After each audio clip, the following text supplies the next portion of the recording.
Welcome welcome all to the Snail Trail 4x4 podcast. If you like going off-roading in Toyotas, wrenching on Toyotas, camping in Toyotas, and maybe even poking a little bit of fun at Toyotas, and of course, hearing about how fantastic snow wheeling is in old Toyotas, then this is the podcast for you. That's right, ladies and germs. My name is Tyler, and joining me today, once again, episode 376 of the Snail Trail 4x4 podcast, officially out ahead of the Balkans. Oh, yeah.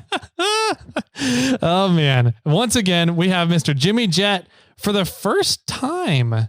First physical recording in the studio, second on corrected time.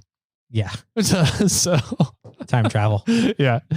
How are you doing, man? Good. This new room's nice. It's cozy. Yeah, we'll have to put some stuff up on the walls so it's not quite as echoey. Yeah. We'll see if that even comes through. Yeah. I don't know. We'll see. There's still a bunch of boxes over there, stuff we can put up on the wall. So yeah. I think we'll decorate it very nicely. Mm-hmm. We have a new decoration piece too that came in over the weekend. That we do. Yeah. I saw it and was curious what was going on. Why is there a full hood here? Yeah. Yeah. Thank you, Jacob. He's I guess wanted a new hood for my old first gen 4Runner. Didn't he? What did he do with the louvers that were on there? I don't know. I think that's a new hood. So that's a different hood than the one that was on it when he bought it from me. Right. And now he's getting another hood. I wonder why. So I don't know. Did he got a scratch in that one? Maybe. Yeah. Probably. I wonder if he's fixed where the tree came through the fiberglass top yet. I think he did. Didn't he solve it by the time we were out on the listener run? No, he had it all duct taped up. Oh, it was patched? Yeah. Oh, maybe. So, got it. Yeah. Good stuff. Yeah, definitely. And this is fun. Mm-hmm. I'm excited. Congratulations on the move. Yeah. Still a little in progress, but man, this place is nice. It's nice. It's very big. Yes, it is. A very big place. So yeah, we'll be able to do some pretty cool stuff. We have some expansion plans for Morphlate throughout the year here. A couple of kind of iffy, I don't want to say iffy, some fun product launches, and then there's a couple of really big ones planned that I'm really hoping we can get done this year and get all the inventory in for them. So having the bigger place here, I kind of calculated out the storage, and we're going to be able to at least double the amount of pallet racking we have now. Yeah, at least. I mean, I think you can double it just on that wall. Right.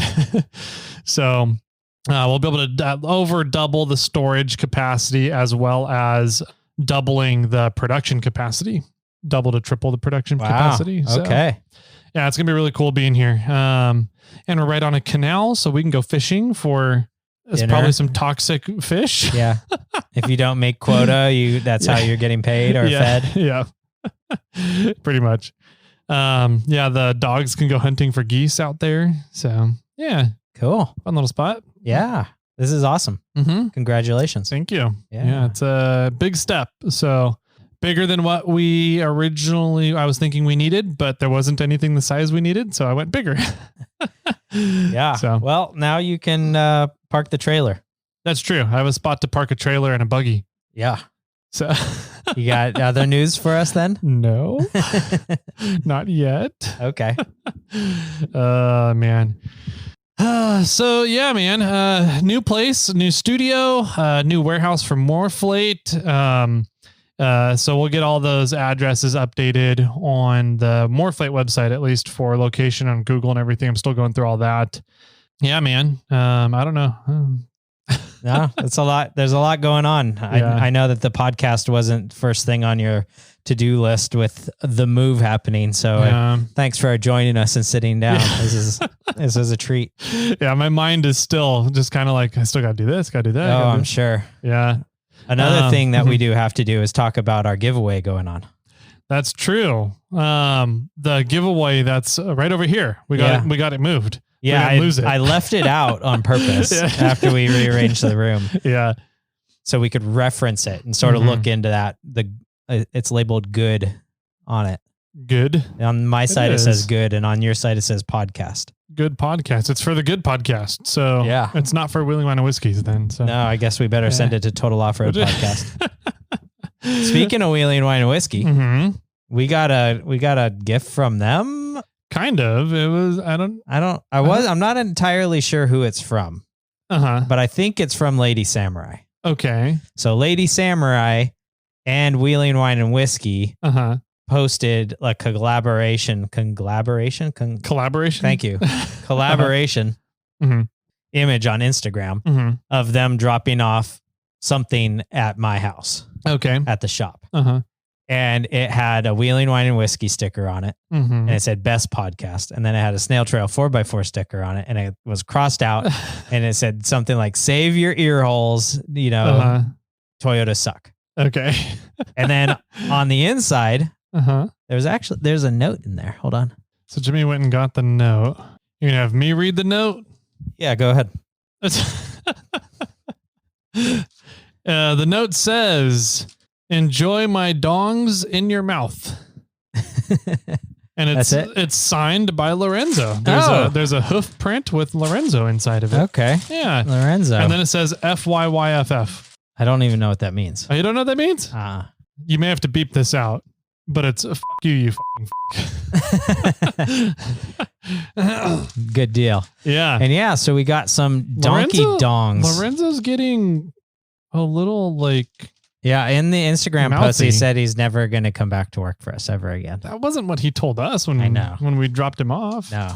Yeah, whatever. I mean, after he came and visited us after King of the Hammers. I think somebody's threatening him in order to either scamming or they're like, I don't know, holding a Nerf gun to his head. Oh, maybe. Or like maybe holding a lighter underneath his tail. Oh, that. Or a super soaker. A super soaker, something, yeah. So paper mache does not like super soaking, getting wet. So, not at all. Yeah. But yeah, we got some donkey dongs. Okay. That's what this is. They're sweet, fiery pickles. That's what they're called. I didn't even notice that. Yeah. Okay. That's funny. And they're sweet, fiery pickles. They have their sweet pickles, and then they have some jalapenos in there. Excuse me. And then at the bottom it says "Grill your ass off." Nice. It's got a picture of Lorenzo on the front. It does. Or one of his cousins. Cool cousins for sure. Maybe a cool cousin. I don't know. He looks like he's got a little bit of a beer belly going on there. Yeah, definitely. Maybe it's Lorenzo, future of like Lorenzo when he's like 112. Yeah. But yeah, benefits veterans and first responders for these donkey dongs. Yeah. So that's fine. I tried them. You had some with lunch today. Tried them for lunch. They're definitely sweet. I would not advise putting them into tacos, which is what I was having, but I was expecting more fire, and they're not very spicy at all. Even the jalapenos? Yeah, no, they weren't. They're definitely sweet. Okay. So, but they're good. I could definitely throw them in something. I don't know. Okay. Nothing. Maybe like a sandwich. Yeah. Deli I'm not much of a sweet pickle fan, so we'll figure that out. I love sweet pickles. I could literally sit down and eat like a full jar that size of like the little baby sweet pickles. Oh yeah, the small ones. Yeah, those tiny donkey dongs are what you like. Okay. Yes, I like them. I like the smaller ones. Okay. Yeah. Okay. Well, then maybe you should try these. Oh yeah, those are all sliced. Yeah, I like slices.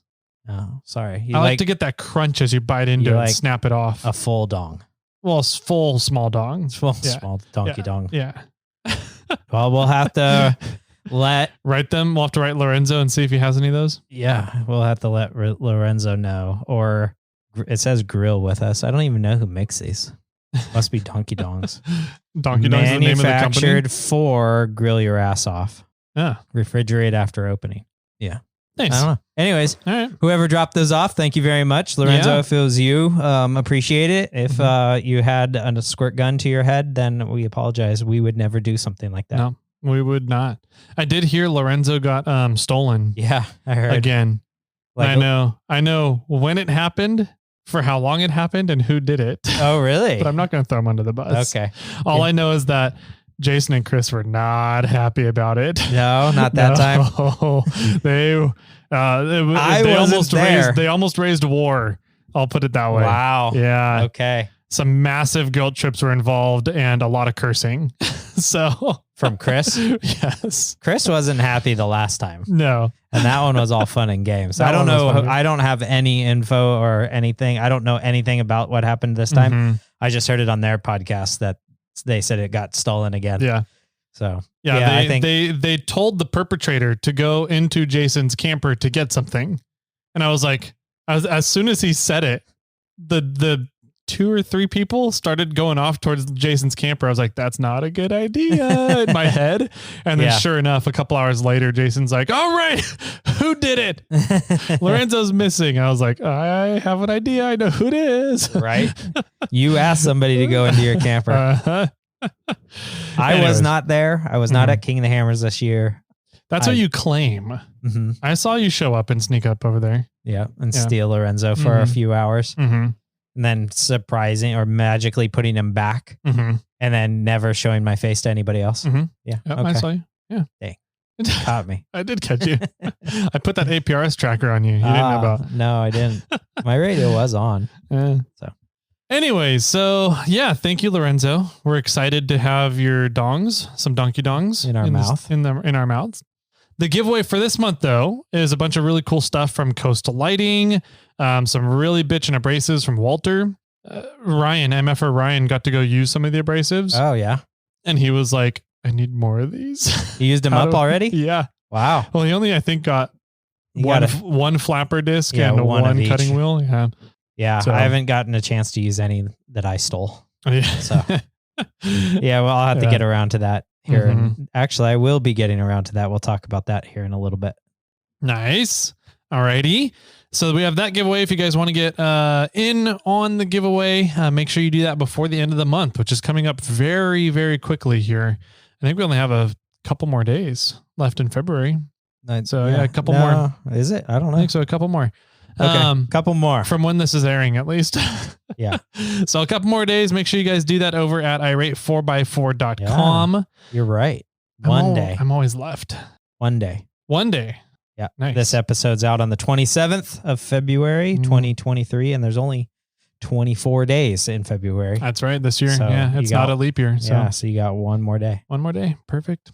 So yeah, you have until the end of the day tomorrow. If you're listening to this episode on time, make sure you do that over at irate4x4.com. Yeah. And just go down to the Snail Trail 4x4 podcast forum board, which is the first watch, listen, and discuss forum board, because honestly, it is the best.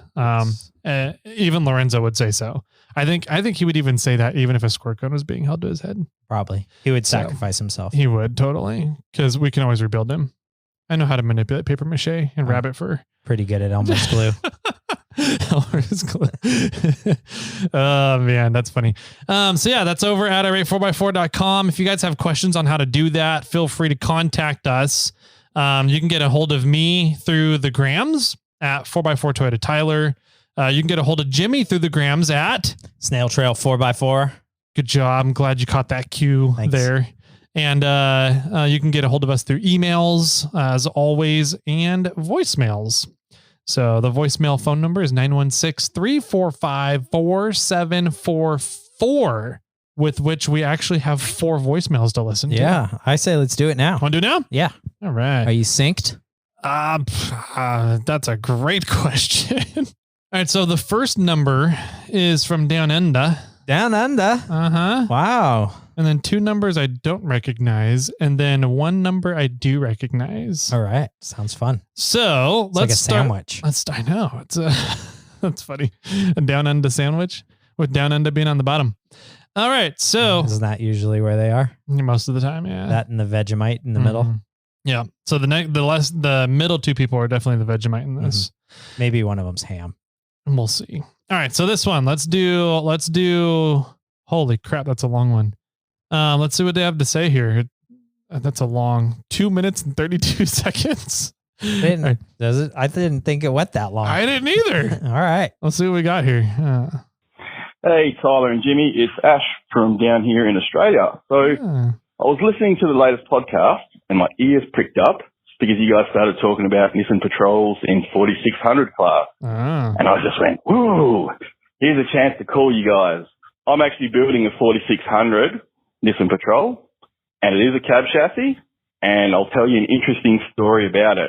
I started building the car pre-COVID, and at the time, years ago, sorry, this is going to go on for a while, but anyway, I asked the question about it being legal, because the cars are sold in Australia as a cab chassis, so they are legal in my opinion. The feedback that I got from Ultra 4 and from the 4600 forum on Facebook was that it was illegal. Fast forward a couple of years, because obviously we had lockdowns and everything like that, so I stopped building the car. A couple of other Aussie guys started looking at doing it as well, and they asked the same question on that Facebook forum, and they got a lot better, positive response, that it was actually a pretty good thing to do. So me and another one of the Aussie guys who was looking at entering a cab chassis Nissan Patrol in 4600 got onto Ultra 4, got them to pretty much look at all the information that we presented about them being legal, and they finally accepted that, yes, a Nissan Patrol sold as a cab chassis is legal for 4600 class. We got them to actually write up a letter. I think the fellow's name was Doug Nagy, who endorsed it at Ultra 4 or whoever it is. And yeah, so right now I'm in my shed looking at my 4600 class build, and I'm hoping to get it on the boat later this year to race 4600 class next year. So yeah, that's pretty much it. I just thought I'd ring up and let you guys know. Thought that you'd find that a bit interesting, seeing as how you were talking about that. So I have been documenting the build on YouTube.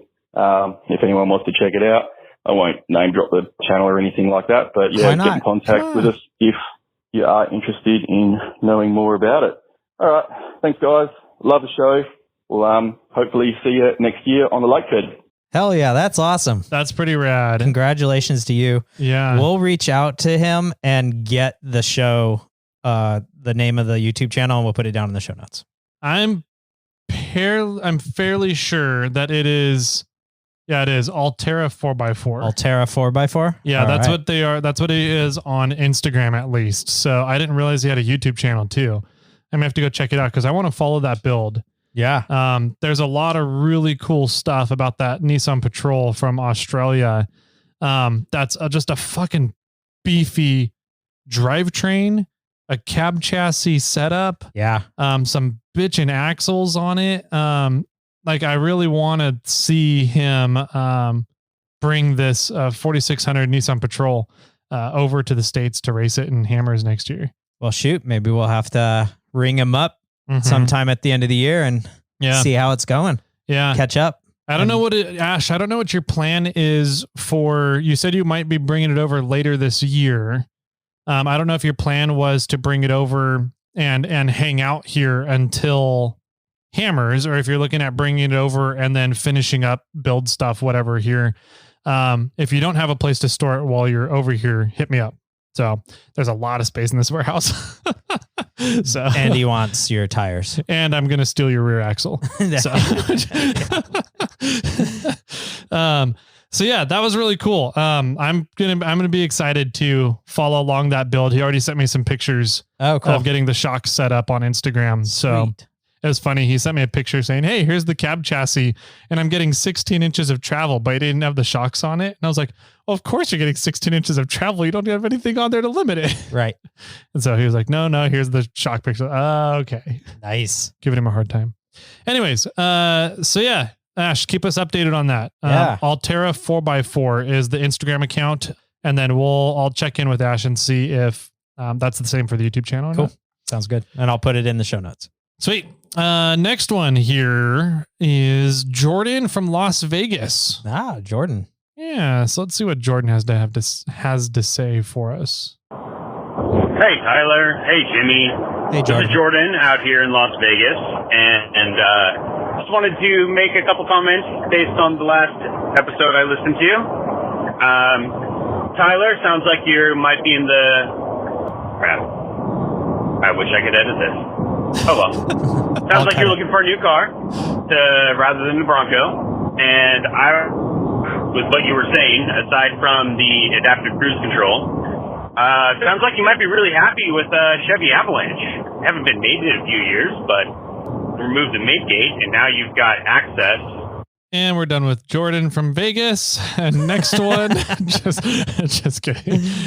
Let's see what he has to say for the rest of this. To the entire back from your cab, and those things last forever.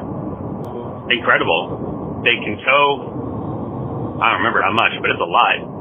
And very capable off-road, and I thought one of the trim options came with a locker. I could be wrong, but I think the Z71 package came with a locker. Check on that, but I'm sure they make lockers if it doesn't come with one. I don't know, just a thought. Think about it. I'll talk to you guys later. Bye. Oh, thanks for the podcast. It's awesome. Listen to it all the time. Been listening since we're on that other podcast a while back.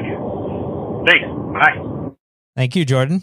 Hey, that was an off-the-wall idea. It really was. That was something we never would have thought about. I honestly would never have thought about an avalanche. But now you might look into it a little, right? And probably not. Okay. No, I looked into Advanced Fiberglass Solutions, Advanced Fiberglass Manufacturing, something like that. Advanced Fiberglass. ADV Fiberglass. Oh, ADV. Yeah. Advanced Fiberglass. Yeah. Systems.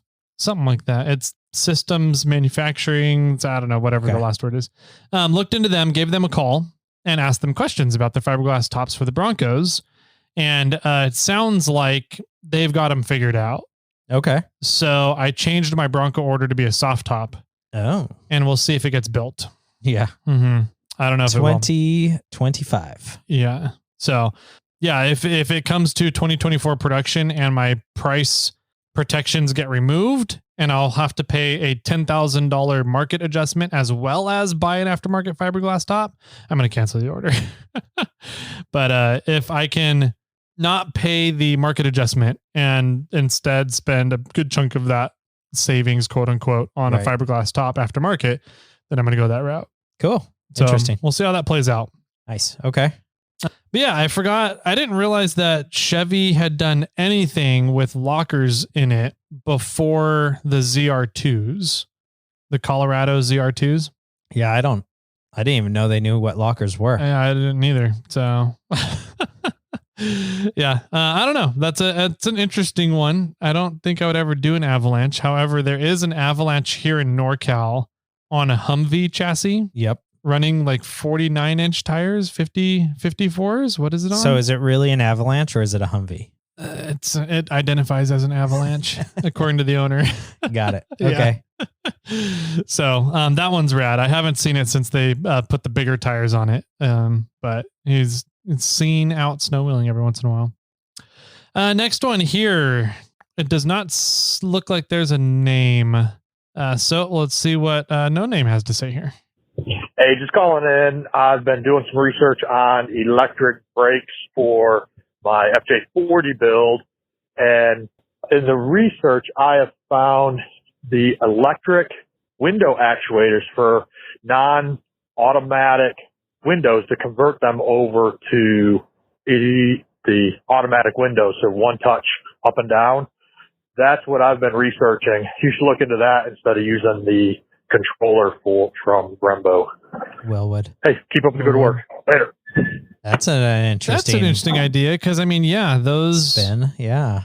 If you partial push down on the switch makes it go down manually, but you push it all the way down and you can release your hand from the switch and it'll keep going, keep drawing the window down until it's all the way down. Yeah.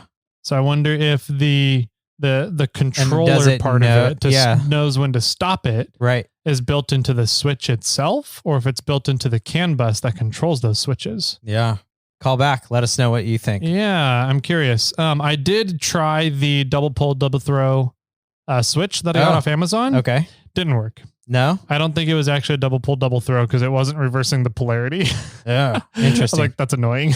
So I threw it away and I'm waiting for the big one to come in. The big one, yeah, from eBay that the listener recommended. So cool. Yeah. Yeah, that's my one concern about bypassing the computer from Willwood is I don't want to break the electric brakes, right? Because when you press down to tighten, you're either going to have to hold it down manually and hope that you're not burning out the motor, or somewhere it's got to figure out that that's tight enough and it's going to stop. So I wonder if these automatic windows has something in there built in to know that, oh, the window's all the way down. There's pressure on the system, time to stop. Yeah. A jump in amperage would mean that a motor is being overloaded because the motor is not able to turn anymore. Right. So if something could measure the amp draw and say, hey, if the amps kick over 50% what its regular running amperage draw is, then shut it off. Right. So I don't know if that's built into those switches or it's a CAN bus thing in the switches. That's a good question. I wonder if Beer Andy would know. Maybe.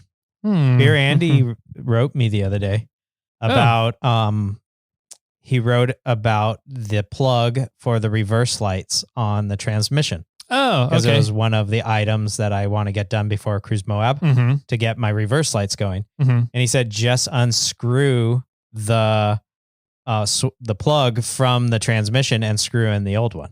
Oh, they'll fit just fine? Yeah. Okay. Well, that's what he said. Okay. Nice. Now, the problem is I don't have the old transmission. Oh.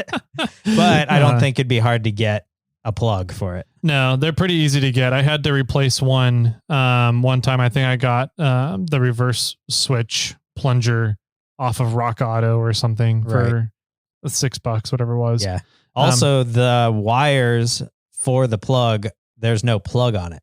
It's just two clips that probably clipped onto a positive or negative positive on the plug that's in the transmission. So it wouldn't be hard for me to cut those two wires and rewire them into the plug that's supposed to fit. That'd be super easy. And I would do it on like Anderson power poles. That way you can pull them off whenever you're disconnecting the transmission. Oh, you don't have to unscrew the plunger. But the way Toyota does those is a ground. That's all a ground circuit. Oh, and so if it completes the ground. Yep. And so there's a little, like almost like a springing plunger in there, and it detects when you put the shifter into reverse, it pushes the plunger in. Right. And that connects this ground circuit, which allows the light to turn on your dash. Correct. Yeah. But I need the lights on the back. That's all controlled by the circuit. Exactly. All right. Yep. So yeah, I'm still trying to figure out what a 4-wheel drive plunger fits in my transmission. I can't find the right one. Oh no. Still. Yeah. So you don't get a light for 4-wheel drive? Mm-hmm. Yeah. I'm like, well, the lever's still up, so I assume I'm still in 4-wheel drive. Yeah. Yeah. So cool. Last one here is from Mr. Rock Ranger. Oh, Lenny. Thanks, man. Mr. Lenny LePage. So let's see what Lenny has to say here. Hey, Tyler. Hey, Jimmy. It's Lenny. Hey, Lenny. Hey, for that trailer, 102 is the widest you can go. After that, it's permit. And anything over 80 inches wide needs 3 ICC lights in the middle of your trailer or truck. Like in the grill? Or in Alrighty. The back. You guys have a good day. Thanks, Lenny. Yeah, thanks, man. I think I said like 8 foot. I think you said 8 foot, yeah. I was like, oh, mine's right there. It's like at 8 foot. And somebody, who was it? Oh, Mr. Dave McKinney. Oh. Mr. Rubicon Trail. He messaged me. He gave me a laydown of all of the sizes. And I said 8 foot and I was wrong. Because in my trailer, I measured it and it's 101 plus a hair. Oh. So my trailer's definitely on the fat side as well. So they're big trailers. So I was incorrect with me saying 8 foot, but I believe you said, I think it's like 102. 102 something. Yeah. So I was wrong. You were right. And that's the only time I'm ever going to say that. It'll come up again. Just kidding. I don't think I have ICC lights on the back of my trailer. Now that I'm thinking about it, I definitely don't have any on the front of my truck. On the front of the F-150. What are ICC lights? Essentially, Raptor lights are running lights. Raptor lights, orange. Yeah, they're orange lights in your grill. Right, but you don't need them on the front of your trailer because your truck's blocking it. So you would need them on the front of the truck. I think their concern is with the trailer. You need orange lights on the trailer because it's over 80 inches. Your truck's not over 80 inches. No, but I mean, how do you tell from the front of a vehicle that something really wide is coming at you then? Because the lights are wider than the vehicle. Oh, so they're not on the centered of the vehicle to indicate that they're wider? I think they're all, I don't have the answer, Okay. but I know that mine has lights on the front of the trailer all the way on the outside. Yeah, mine do too. And so it's that are facing forwards that are wider than my truck. Mine are not facing forwards, but you can see them from the front. Yeah. And then I've got lights all around the outside of the trailer. Okay. And I have multiple different lights in the back of my trailer. Gotcha. So then what's the point of like Raptor lights? Is that to signify that the vehicle itself is wider than 80 inches? I think so. Mm-hmm. Gotcha. Okay. Yeah. That's my guess. Yeah. I think if your vehicle's wider than 80 inches, you need those as well. Gotcha. Okay. Cool. Well, I'm sure Lenny can call back and tell us. Yeah. Yep. What's we that need clarification, Lenny. So cool. Those were the 4 voicemails from everybody. Let's see. Do we have anything else that we can cover before getting into what you've been up to? Well, we do have our winch giveaway going on. Oh, that's right. And we're over 450 reviews. Mm-hmm. And last time what were we at? 459. Right at 458, 459. Yeah. So, there's roughly 40 more entries to get in for the winch. To get in, you have to leave us a review on iTunes. And then we're going to do a random number generator, and the person's number that pops up, we're going to count back or forward, however it works out, to find that review. Mm-hmm. And that person's going to win the winch. So nice. If you want to get in for a chance to win a winch, then leave us a review on iTunes. Sweet. I like it. Yeah, we're getting close here. I just pulled it up. Where to go? 463. Nice. Yeah. Is what we're at so far. We're getting close. Yeah. Getting there. Well, yeah, that's only 37 more to go. Yeah. That's good math. Yeah. 37. And then we're giving away a winch. But remember, if you're number 38, you're not in. Nope. Not entered. So make sure you guys are going and doing it now. Let's see. What else do we got? Anything else? I think that's it. All righty. We can, let's take a quick break then here, shall we? Okay. We can take a quick break. We'll listen to Brian from 4-Wheel Underground and tell us some fun little tidbits about what 4-Wheel Underground does and some of the fun things they do. So we'll be right on back, and then we'll get to hear from Jimmy, Mr. Jet, about snow wheeling. At 4-Wheel Underground, we don't do DIY kits. With 26 years of experience, we've designed and engineered suspension geometry for maximum performance and predictability on and off-road, so that you don't have to. Check out 4-Wheel Underground to find the best engineered Toyota suspension solutions at 4wheelunderground.com.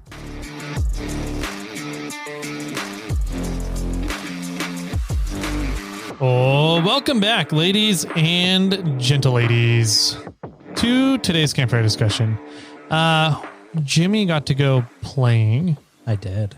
Without me. I did. I'm a little upset. I'm a little sour. I'm sorry. No, you're not. No, I'm not. Where'd you go, man? I saw some pictures of some snow and some mountains. Yes. Where was that? I went out into Mendocino National Forest. Oh, okay. And I went up Whole Mountain. Whole, like HOLE? HULL. Okay. Yeah. So my cousins they have actually a really interesting campground that they have. Pretty much they have. Is it private property or it's a campground? Private campground. Yeah. And they pay annually to have their campsite. Interesting. And nobody else gets access to it. Yeah. Yeah. Okay. So it's kind of, I don't know. It's really kind of interesting. So they get access whenever they want it. Yeah. Whenever they want it, as long as they can get there. They've got the code to the gate so they can get into the campground. When they first purchased it, and when they bought it or bought into it, I'm not entirely sure how that all works. It came with like a 24-foot trailer on the campground. Okay. And then they're allowed to have some decks built, and they can bring in a temporary camping trailer, or they can pitch another tent on their plot. Okay. How big is their plot? It's pretty big. I don't know. I'm not entirely sure. It's maybe 100 feet wide, and I don't know, maybe 100 by 100 or so. Okay. Somewhere around. It's bigger. It's bigger than a normal camp site, right? So we got there and hung out with them. First, we drove there and we went to Potter Valley. Okay. And there's a bar in part of Potter Valley. And we're like, okay, what's the bar name? And they're like, we don't know. There's only one in this tiny town. So it's at the corner, stop at the corner, and were they we'll meet you there. We'll meet you at the bar. Yeah. Okay, got it. And I was like, okay. And we went to Google. We didn't know where to Google. So we just Googled Potter Valley. Okay. Because we didn't know, like we searched and a bar didn't really show up or anything. So we were like, okay, let's just drive to Potter Valley. And so we're driving in and it was sending us a route that was not correct. Like we were going this way and we're like, this isn't right. Is not the right way. Like we turned off the main road, and it was like a Google shortcut or something. I don't know what it was. And so we turned around and drove back on the main road. And then it was pretty easy to find it. We found the bar right away. Like actually when we got into the valley, we got a little bit of reception and then Google rerouted and then we figured out, oh, here's where we're going to turn. Okay. That must be where the bar is. And then when we pulled up next to the bar, my cousin's car and trailer were there. If you had a mobile Starlink, you could have maybe figured that out a lot quicker. Yeah, that might have helped. So we went into the bar, hung out for a little bit. My cousins were already there and they were almost done with their beer. So I didn't have a drink, but then there was another couple there that also have campsites up where we were going. Okay. And the ladies, and they just happened to be stopping there. They for were a just couple stopping drinks at the same time. on their way up at the same exact time. So then that lady, I don't remember her name, was like, hey, let's do tequila shots. And the assistant was like, oh, I'm in. And then my cousin had a shot too. And then we started driving from there. It was like 2 miles until we hit dirt. And then from there, it was like 30 minutes on a dirt road to get out to their camp spot area, which is at Lake Pillsbury. Okay. Yeah, and it was pretty cool, but they had some responsibilities that they needed to do. Everybody needs to have like all the leaves raked away or cleaned up on their land. They need to any pine needles down. They really had to like take the campsite down to dirt. Okay. And then they had all this wood that was set out in front of their campground that they had planned to split. So we spent a solid day just doing maintenance and yard work. So it was kind of a bummer because the first night we got there, we partied pretty good. And then the next day we kind of woke up. Physical labor all day. We had to wake up and do physical labor for a while. Okay. About 2 or 3 o'clock, we're like, okay, let's do something fun today. We're like, oh, finally. And so the boys, my cousin and his son, who's 13, I think, jumped into Bobcat and we started driving up Whole Mountain. And on the way up, we jumped on the road and then we drove down across this little bridge. And then there's this valley out there before the lake. And it's like a natural safety habitat for elk. Yeah. And there's like herds of elk that roam around that land right there. Okay. And so it was pretty cool. They're like, slow down. Let's look for the elk. I'm like, yeah, okay. You're going to find out. They're like, there they are. And it was like 40 to 50 elk just hanging out. And they're like, oh, sometimes the herd like gets up into the hundreds. Wow. I'm like, wow. Okay. Wow. Yeah, it was pretty crazy. So then we started driving up the dirt road from there. And we went across an airport, which is like a dirt runway. Okay. But they're like, stop and look both ways and make sure an airplane's not coming. Yeah. Like, okay. Haven't done that before. Yeah. And then drove on and started driving up the mountain. And then we got to this road I think it was called Powder House. And that was supposedly like one of the harder trails out there. Okay. And it was a rutted out fire road. It was a very rutted out fire road. Okay. And it wasn't very difficult, but it got steep in places. And so for the majority of the trail, I was in the 4.7, like second gear. Okay. Going up the trail. But it was fun. I mean, and my cousin and his son had no idea like what off-roading kind of is. And so they're like, is this difficult? I'm like, no. Not really. Were you in 4-wheel drive? I was in 4-wheel drive. Okay. For that obstacle, I was. Okay. Yeah. And they're like, wow, this is so crazy. Have you gone up something steeper? I'm like, yeah, I have. And so we drove. Did you then show them the video of Rock Chucker? I didn't have internet, so I couldn't pull it up. But I found, I had a video on my phone of Soup Bowl. Okay. And they're like, what the? that was later the next day or that night or something. If you had a mobile Starlink. Yeah, I know, right? Hey, Elon, you want to sponsor us? I know. I wish. Okay, so they're figuring out a little bit about off-roading, getting their feet wet a little bit as you're like, yeah, I'm kind of bored driving up this trail. It wasn't bored. Like I had to concentrate on that one. Okay. It wasn't like I was dodging potholes, but this one was like I actually had to pay somewhat of attention where I want to put my wheels. Okay. And if I was trying to stay out of the ruts and on the high side, then I had to pay more attention of where is my rear tires so that I'm not falling into the ruts. Yeah. At one point, they're like, is this rut too deep? And I was like, nope. And I drove into it. And then I was like, and then drove up the rest of the way. That was funny, but I'll tell you that. That was a funny little story. I'll tell that one a little later. Okay. Anyway, and that was the next day, but we made it up to the top. No problems. It was fairly easy. And then we still had, I don't know, maybe another mile to go till the top of the mountain. Okay. And we got a ways, and then I hit this one patch of snow, or like ice, technically. It was like a very thin thing of ice.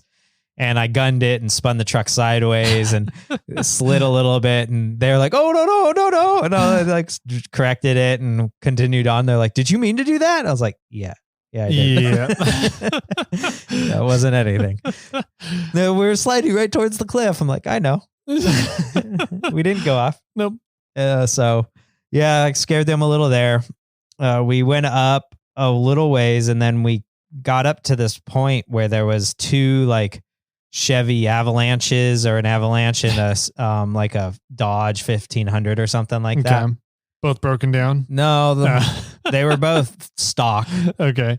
And they were parked in the road, and there was a Subaru off to the side.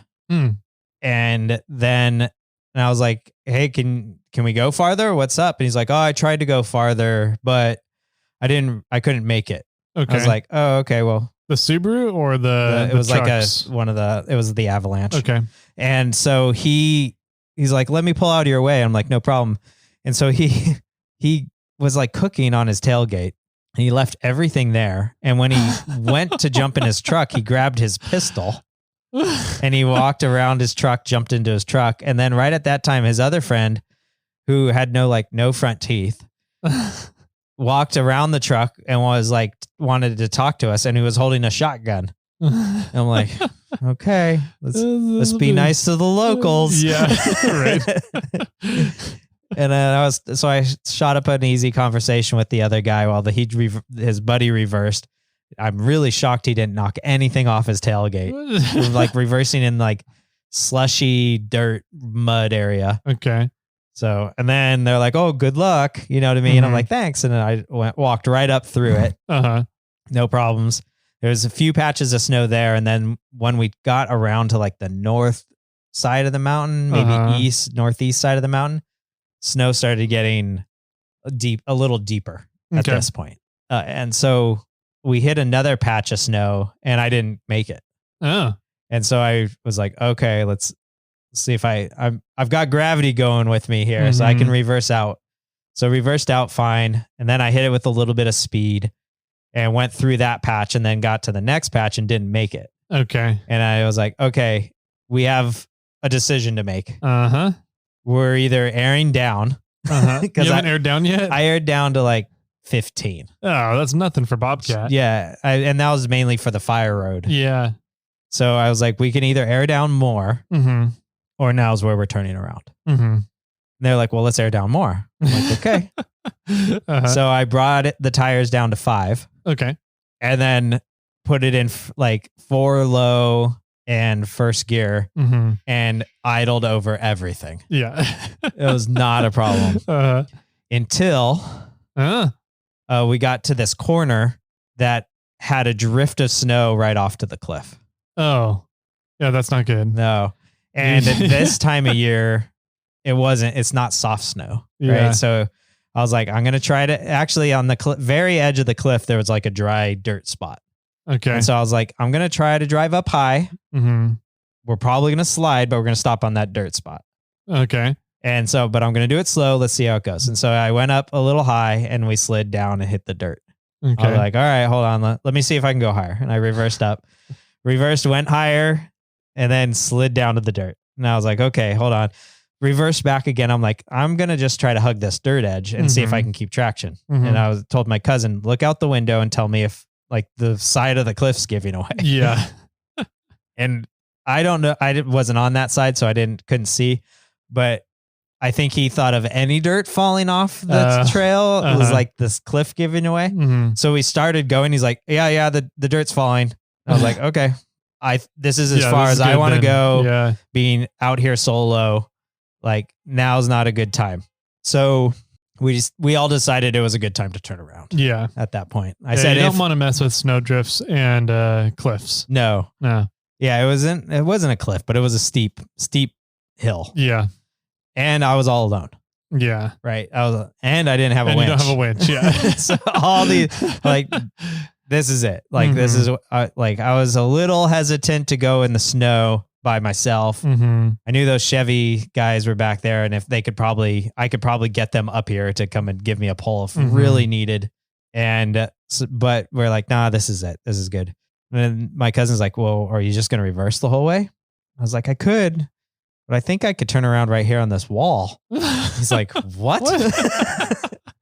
And it was another steep hill. Like, it was a steep hill that went to the road and then the steep downhill. I was like, you guys have your seatbelts on? They're like, yeah. I'm like, okay. And I just turned and reversed up the side of this wall. And they're like, oh my God. Like, let me take a photo. And I'm like, or he's like, let me hop out and take a photo. And he took his seatbelt off. I'm like, no. Okay. Like, and he's like, and he opened the door. He's like, I don't think I can get out. I'm like, well, you have to get out now. Yeah. You're not getting your seatbelt back on.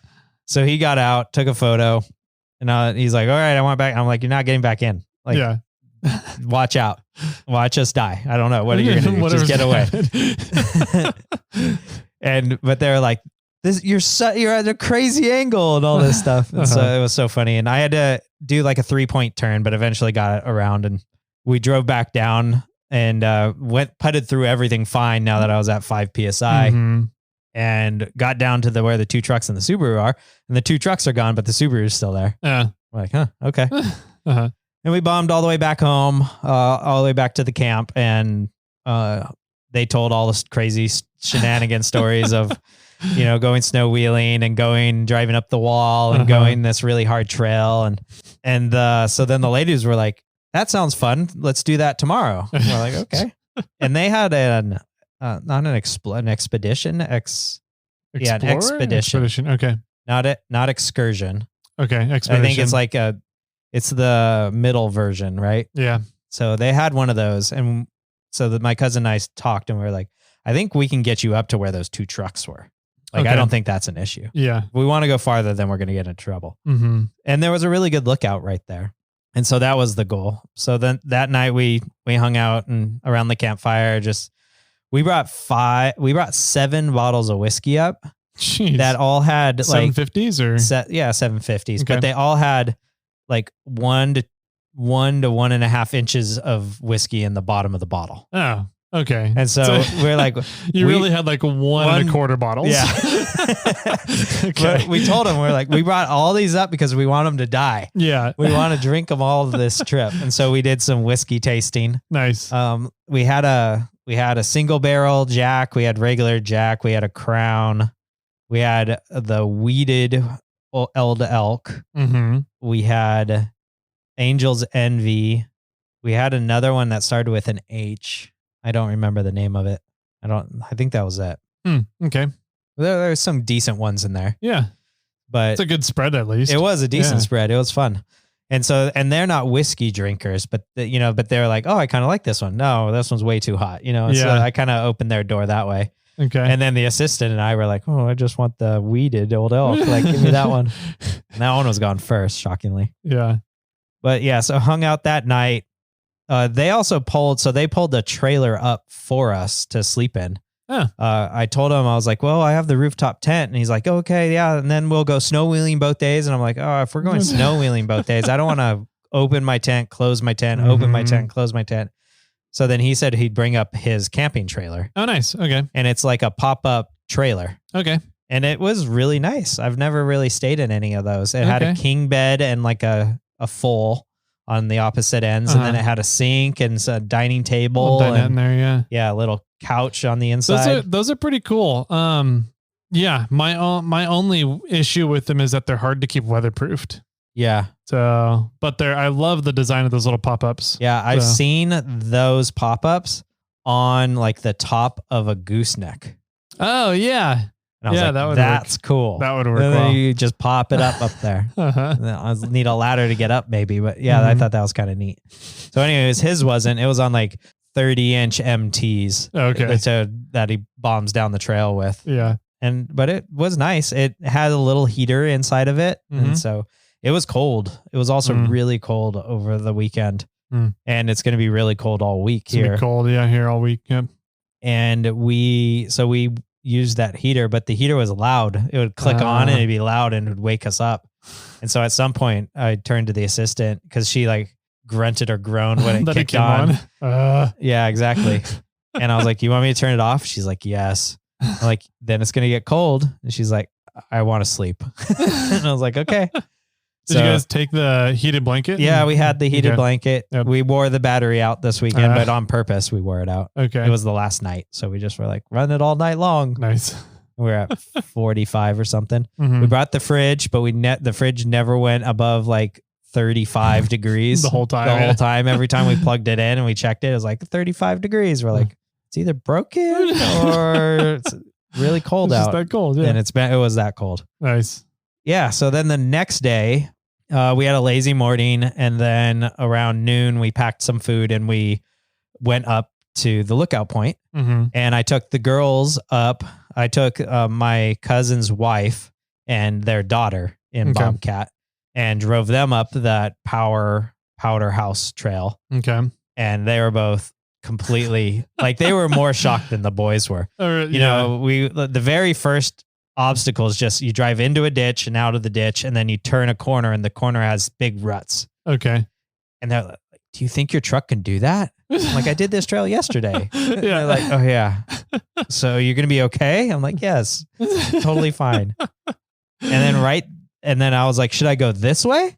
And I pointed at this wall. And they're like, no, you can't do that. I'm like, look, there's grooves where trucks have gone up and down right there. And they're like, no, don't do it. No. And I was like, okay.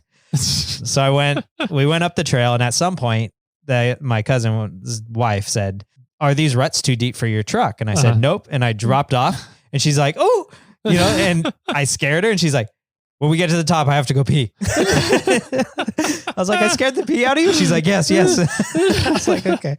Because it was funny because she went, ooh, when the front end dropped, but she didn't realize that the back was going to drop in too. Yeah. So then when the back moved, I think that really scared her because it shifted. She thought you were already down in there. Yeah, exactly. That's funny. And the daughter was really hesitant to jump in with me. But then once we were going, she's like, this is a lot of fun. Nice. I was like, cool. Yeah. So they rode up to the top, and then, actually, I think they rode all the way up. Yeah, they rode all the way up to the lookout with me. And then I drove past. And then when we got up there was like 6 cars up in that area this time. There was an FJ60, and then like a Dodge truck, and then a Tacoma, and then another Chevy or Dodge. So there was 4 at least, and then me, and then the Expedition that was up there. And so they all they saw me coming, and they kind of moved out of the way. And I radioed back to my cousin, and I was like, hey, I'm going to just go play in the snow up top here for a quick sec. Oh, and there was a Dodge with a 4-wheel camper up there. Oh, okay. Too. And I was like, hey, I'm going to just go drive up into the snow up there a little bit and then come right back down. They're like, okay, cool. We'll wait here for you. And I said, sweet. Get the beverages out. And so I drove up and then did a little small burnout in the snow. And then went to turn around, and then all of a sudden the Tacoma and the other Dodge truck was coming up behind you. And then I like reversed out of the way so that they could continue on. And they're like, oh, you're not going any farther. You were their safety net. I was their safety net. And I said, no, I tried to go up here yesterday and only made it another 100 yards or so, and then got denied and turned around. And I don't think we can get past that part. And they're like, oh, okay. Bummer. Well, I guess we'll turn around then too. And I was like, all right, I'll wait right. Because at this point we're in the shadows on the north side of the mountain. The snow is sort of deepish and none of them were aired down. And actually the Dodge with the 4-wheel camper, he was like, yeah, I'm aired down to 30. And I was like, well, you're probably at 80. Yeah, 65 or 80. Yeah, one of the two. When you were driving up here. And the Dodge and a 4-wheel camper, those things are heavy. So I didn't, I was like, yeah, you might be at a pretty decent PSI at 30, but the other guys weren't aired down. So I was like, I'll hang out here in case you guys have any problems. And then, once you guys get down the hill, then I'll follow you guys down. They're like, cool. So they all turned around fine. The Chevy had to punch it to get through a patch, but the 4-wheel camper guy knew what he was doing. He was cool about it. He's like, yeah, I'm just looking for a place to camp and hang out. Oh, that reminds me. On the way down yesterday, we pulled into a camp, like a dispersed camping group up on the mountain. It was a really nice looking dispersed camping spot. And I drove up there and it was a few Tacomas on with GFCs on it. And I waved to them and said, hey, and then drove on. And the last few days I've gotten a few messages like, oh, we saw you up on Whole Mountain. And then Nice. even Nye was like, he messaged me. He's like, hey, my buddy James said he saw you up in the mountains this weekend. I was like, yeah, that was me. And so, so we got all down. We hung out. I started talking to the guy with the FJ60. He just finished putting in a V8 into it and the automatic transmission. And this is its maiden voyage, just coming out to putt around. And I was like, what axles do you have under there? And he's like, they're just factory. I'm like, are they 9 inches or 8 inches? And he's like, I don't know. So I was like, I'll tell you. I looked down and they looked like 9 inches. They were big. 9.5. Yeah, 9.5. Yeah. So yeah, thanks for the correction. 9.5 inches. And don't want to upset all the Ford people out there. Exactly. Yeah. And he's like, oh, cool. Yeah, thanks. So he's like, so I'm not going to ruin them with this drivetrain. I'm like, no, those things will be fine. You'll be okay with that V8. Yeah. He's like, sweet. But the rig looked good. And he was telling me about all somebody makes a new wiring harness then you can buy new gauges and it makes it all digital, but they're still in the factory locations and you can change nice. How they're all laid out. And I was like, dude, that's friggin' rad. Yeah. And so he was just about to leave when I started talking to him. And I was like, oh, cool. I'd love to, pick your brain and everything about your rig, but I know you got to go. He's like, yeah, okay, we got to leave. And I was like, cool. So they left and then the Tacoma guys left. And then it was pretty much us up there for a while. And then another guy showed up in another Tacoma and he was going to go backpacking. So he just parked his car and he got his clothes, backpacking clothes and stuff on and took a backpack and just walked away. And we're like, cool, have fun. Yeah. He's like, yeah, I want to get some night shots. And he pulled out a big old camera. Like, well, that's pretty cool. So, and then we headed down the mountain and then the assistant was with me this time and she has yet to go up Powder House or anything. So I offered to take her down the trail and the cousin daughter, however you want to say that. My cousin's daughter wanted to ride with me also again, even she's not so scared. And so we went down the trail this time and they took the main road down. And then when we got down to the very bottom, I turned left and went down the super steep spot. The one that they said there's no way to go up that. And I should see if I can get the video. My cousin's wife screamed bloody murder seriousness. Like, Jimmy, no, don't go that way. And dropped off the ledge. And I think I actually hit my front diff. I went back and looked at it. And there was a smooth spot, where my front diff hit. Okay. And then it got a little light, but I gave it a little, goose and scooted along and went down it fine. And then everybody else was like, oh my gosh, I can't believe you did that. And the assistant's like, yeah, that was nothing. Because she's been with you going down Whalebones. I still think Whalebones is one of the worst feeling descents that I've done so far. The worst part about Whalebones is when you have to turn at the bottom. Yeah. This was steeper than Whalebones. Oh, really? I think so. It was definitely up there on one of the steepest things I've done. Okay. But it wasn't steep for long. Okay. Right. It was a really steep drop, but then smoothed out at the bottom. And that's what I knew. It's like, if I have a problem, I can just gas it and go, and I'll get out of any situation that it has. So that was pretty cool. And then we went back to camp and hung out the rest of the weekend and came home on Monday, President's Day. But it was good. But I have a weird vibration back in my truck. No vibration driving there. And now I have a vibration when we were coming home about 55 miles an hour. You checked? I stopped twice and tried to tighten different things. And it got a little bit better, but never went away. And so I found that I went driving about 70 miles an hour. The vibration was less, but if I got up to 75 miles an hour, it got worse. So there's this weird lull about 70 miles an hour, which was fine. Bobcat cruised home at 70, no problem. Shocking to all those people out there that don't think a 22 RE can do that on 37s, but it can. And yeah, so 55 miles an hour, the vibration starts, and then 70, it's mitigated a little bit. Okay. And then it gets worse from there again. So yeah, I don't know. The only thing I can think of is a unbalanced tire. Maybe. Did you put beads in your tires when you mounted them? No. But they have been fine for the most part. As far as I know, they've been fine and balanced. They were good on the way there. And I was driving fine with no vibrations or no, bouncing feeling. And on the way home, it was worse. Yeah. And I can't imagine like a tire would get out of balance. Yeah, that's weird. Now the internal bead might have had a problem. Yeah. And I haven't checked the pressures to make sure that they're all holding air. But yeah, I'm not sure. I don't know what it is. So did you check all your shackle bolts? Everything too? Yeah. Yeah, that's weird. Do some more investigation. Yeah, I don't know what it is, man. This is like your radiator nemesis. I know, right? My overheating nemesis. Yeah. So we're supposed to get some rain here this week.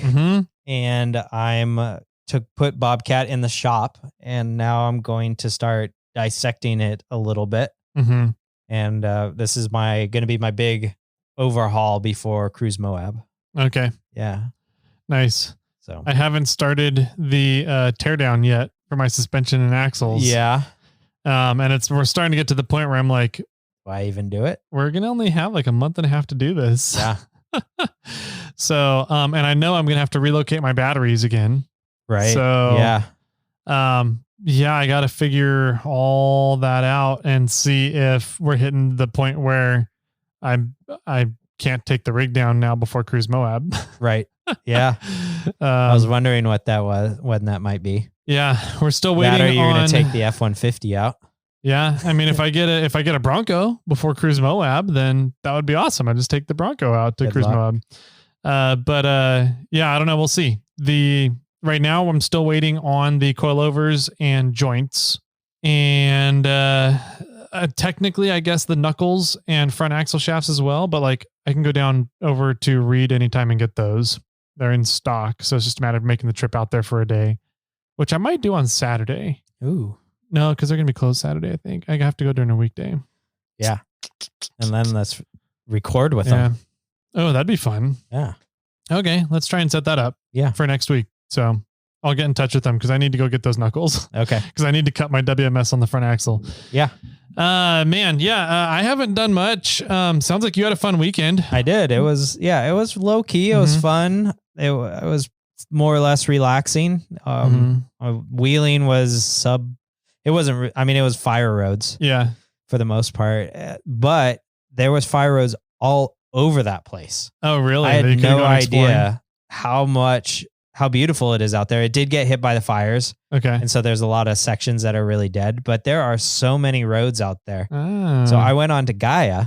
I was going to ask if you pulled up Gaia to check out all the Forest Service roads. After the fact. Okay. I did. But I mapped our trip on Saturday, And then I came home and I started mapping out stuff on Gaia, and I found about 150-mile loop. Really? Yeah.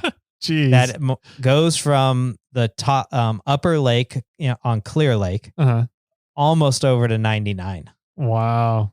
Yeah. That would be cool. And so I've been talking to Lee, and we might do that before Cruise Moab. There's a possibility. Okay. Well, if I don't take down the 4Runner, I think that'd be a fun trip. You could do it in the Ferd. Oh, really? It's a fire road. Okay. Yeah, you just don't go up Powder House or whatever it is. Yeah. Yeah. So I might do it in the Tacoma. Mm-hmm. I don't know. Would you guys do it as a multi-day trip, like a weekend trip? Yeah. Okay. Yeah. So I can take the Ferd and then take the camping trailer. Mm-hmm. Okay. Yeah, probably. It'd bounce a lot, but it's doable. So yeah, I might do something like that. Then I started talking about the M1 and how there's a lot of trails out there in one of my Instagram posts, and somebody said there's a 300-mile loop out there. Really? And it's called like the Mendocino Grand Circuit. Huh. And I haven't compared it to my loop. Somebody has GPX tracks of it. Okay. But you have to like sign up on their website. And so I signed up, and now that I'm waiting for approval to be able to get the GPX tracks of it. So, but then I want to compare it to my loop because I'm at 150. Yeah. They're 300. Yeah. I'm wondering if it just loops on itself a few times, or, or if it goes, because you can't go farther north than where I went. Mm-hmm. You could cross a highway and continue going on these fire roads. So I'm curious where it goes compared to my tracks. Huh. Okay. But mine looked pretty easy. Mine was roughly 150 miles, and it was something like 26,000 feet of elevation change. Wow. Yeah. And one really good climb, which was Hole Mountain, which I've almost completed. Yeah. I got within a few hundred yards at the top. Yeah. The one thing, of the things on my bucket list this year for summertime is to go to is it the Lookout up in the Sierra Buttes? There's a lookout / outhouse up in the top of the Buttes. Outhouse? Uh-huh. It's a lookout / outhouse? Yeah. There's a lookout and shitty. An outhouse. Yeah. But Lady Samurai and Samurai James told me about it. Okay. And showed me some pictures from it. And I was like, that looks pretty spectacular up there. So that's one thing I want to get to this summer. There's also the lookout over by the gold, what's that spot where you go with the Gold Lakes? Oh, okay. There's a lookout up there? The one where we went to when Brennan and I went out to Snake Lake? Yep, that's Gold Lake. Yeah, Gold Lake. Mm-hmm. There's a lookout right up there too. Oh, nice. Okay, I didn't know there was one up there. Yeah, there's one. They're all over the place. Nice. So we even found some that they rent out for, like you can rent for the weekend and stay at. Okay. Yeah, I've heard that they've converted some over into rentable spaces you can camp at. So there's one that was by us at like Pillsbury, but it was a mountain away. Okay. When you go up Hole Mountain and you look across at this other mountain, there was a lookout tower on that one. Gotcha. Yeah. All right. Well, yeah, man, we'll have to set up some fun overlanding trips for the summer, right? Yeah, we'll do some overlanding stuff. I do need to make use of my Gazelle with the annex now. Oh, there you go. So, yeah, you don't even need to bring the rooftop tent. No. Or I mean the trailer. Yeah. You just bring the Gazelle annex. Gazelle and the annex. Oh, man. Keep all the mosquitoes off of us. Yeah. Well, cool, man. I didn't do much. I've been just freaking out trying to get everything moved over with the warehouse. So that's what you've been doing. You've been moving a business. I've been moving a warehouse. So I took it very easy this weekend because we went hard moving the warehouse last week. So I've got no updates other than somebody on Instagram, Kenton, told me how to build and put together a VHF repeater. Boring. So that's what I'm doing now, and I'll report on it later after I get all the parts in and start building it. And that's because you want a VHF repeater for KOH for next commercial, year. for commercial repeater. So nice. Okay. Yep. So that's going to come with its own little things to figure out with the FCC, but we'll report on that as I have more information. Speaking of radios, and maybe I might need to omit this because it might not be legal. Okay. But my radio in my truck is set up so I can talk to on the MERS channels. Mm-hmm. And so my cousins were using like a little handheld radio, and they were on channel 7.7. Mm-hmm. But so I went to my channel 7 and I could hear them, but I couldn't transmit back to them. Okay. But I had them change to 7.0, and then we were able to communicate. Yep. Is there an easy way to do that 7 offset? No. So the 7.7 is a different PL tone. Okay. So what they do is they set it up so that there's different PL tones based on 7. So 7 is the frequency. Right. And then the different 0.1, 0.2, 0.3, 4, 5, 6, 7 is different PL tones, I believe. Right. So that's how they make it seem like there's more channels in there. Sure. So when they were able to talk and you could hear them, they're talking through your radio is not set up with a PL tone. So you're just hearing the transmission coming through. Right. But their radio is set up for a receive PL tone. So you needed to have that PL tone on your transmission signal for them to hear you. Interesting. That's how they kind of sneak in more channels, even though it's not really sneaking in more channels. It just makes it so that they can't hear other people. Right. Yeah. Interesting. Yeah. Yeah. So I thought about it for a second. I was like, oh, it doesn't work. Oh, yeah, give me one of your handhelds and we can talk to each other. And I was thinking about it and I was like, I bet I could set theirs to 7.0 and it would work. Yep. And that's what we did. Nice. Yep. That's how you do it. And then there was, because they were only on like 2 watts or something tiny, they would go around a mountain and I could talk to them, but they couldn't talk back to me. Yeah. And their antennas are fixed on their handhelds too for inside the vehicle. A few inches. Yeah. Yeah. And they're like, why can you do that? I'm like, because my radio has 50 watts and yours has 2. They're like, oh, wow. Nice. Well, cool, man. Good stuff. Yeah. Yeah. It was a good weekend. It was a good weekend. I'm looking forward to this coming up weekend. I'll report on that on next Thursday with some fun activities going on. And I guess without further ado, we've already kind of gone over how people can get a hold of us. So if you guys want to get a hold of us and share some stories or give us some extra clarifications on some things, Lenny LePage, then go ahead. You guys can give us a call, reach us out on the grams, or shoot us an email, and we'll get back to you guys. And love hanging out and chatting with everybody. So, Jimmy, do you have any final words for everyone out there? Gear wrench heated jacket for the win. Oh, those are nice. And with that, my friends, keep crawling.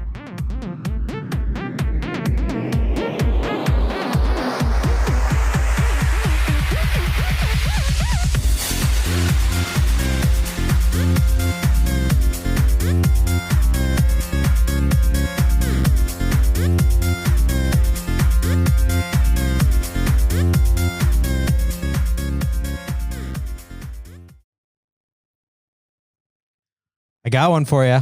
Okay. Why did the broom decide to go to bed? I don't know. Because it was very sweepy. Oh, it's not what I was thinking of.